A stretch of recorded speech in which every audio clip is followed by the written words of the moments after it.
Paytaxt Bakı şəhərində Nərimanov rayonu Fətəlixan Xoyski küçəsi 5 ünvanında kənddən şəhərə həftə sonu yarmarkası keçirilir. Mayın 11-dək keçiriləcək növbəti yarmarkada 20-dən artıq rayondan 40-dan çox fermer iştirak edir. Əməkdaşımız Qasım Xuluflu hazırda yarmarkadadır və ətraflı məlumatı ondan öyrənəcəyik. Salam Qasım, buyurun, söz sizdədir. Salam Leyla, hər vaxtınız xeyir. Sizin də qeyd etdiyiniz kimi Nərimanov rayonu Fətəlixan Xoyski küçəsi 5 ünvanında ənənəvi olaraq kənddən şəhərə yarmarkası təşkil olunub. Ünvanı daha dəqiq desək, bura Gənclik metro stansiyasının tam yaxınlığında yerləşir və ümumilikdə burada 20 rayondan 40-dan artıq fermer əvvəlcədən qeydiyyatdan keçib və özlərinin əkib becərdikləri kənd təsərrüfatı məhsullarını burada satışa çıxarırlar. Qeyd edim ki, burada indi əsasən mövsümü meyvə və tərəvəzlər satışa çıxarılıb.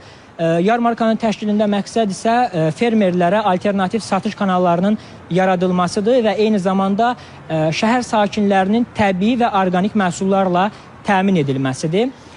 Onu da qeyd edim ki, burada yarmarkanın girişində məlumat lövhəsi var. Bu da hansı ki, şəffaflığın qorunmasına hesablanmış bir lövhədir. Burada yarmarkada satılan məhsulların qiymətləri və məhsulların adları göstərilir. Yarmarkaya gələn sakinlər burada axtardıqları məhsulların lövhədən baxa bilərlər və qiymətləri ilə ilkin olaraq tanış ola bilərlər.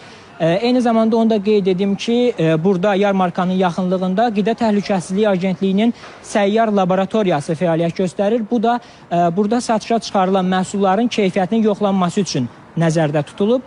Yarmarka haqqında daha ətraflı məlumatı isə biz Aqrar Tədarük və Təchizat Açıq Səhmdar Cəmiyyətinin rəsmisi Nilüfər xanımdan alacağıq. Nilüfər xanım, buyurun, söz sizdə. Təşəkkür edirəm. Yarmarkamız artıq ötən həftədən etibarən öz fəaliyyətinə başlayıb.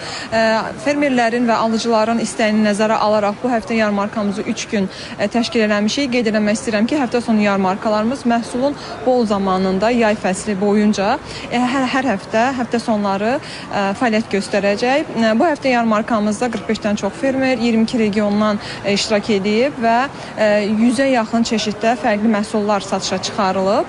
Qeyd eləmək istəyirəm ki, məhsullarını artıra bilərlər fermerlərimiz. Bunun üçün müraciət şərtlərimiz çox sadədir, çox asandır. Qaynar xəttimizə Aqrar Tədarük və Təchizat Açıq Səhmdar Cəmiyyətinin çağrı mərkəzinə zəng edərək sadəcə qeydiyyatdan keçə bilərlər və ödənişsiz şəkildə, tam ödənişsiz şəkildə həm piştaxtalarla, həm tərəzilərlə təmin olunurlar.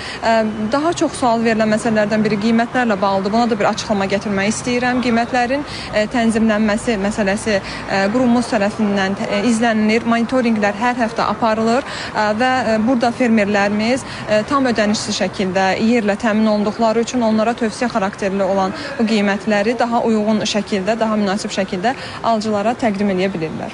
Ətraflı məlumat üçün təşəkkür edirəm. Bəli, biz öz müşahidələrimizə əsasən də onu deyə bilərəm ki, market və bazarlarla müqayisədə burada qiymətlər daha sərfəlidir və həftə sonu elə alış-veriş üçün də daha uyğun bir vaxtdır. Sakinlər rahat şəkildə gəlib burada təmiz və təbii məhsulları ala bilərlər. Bizdən bu qədər. Buyurun, söz sizdədir.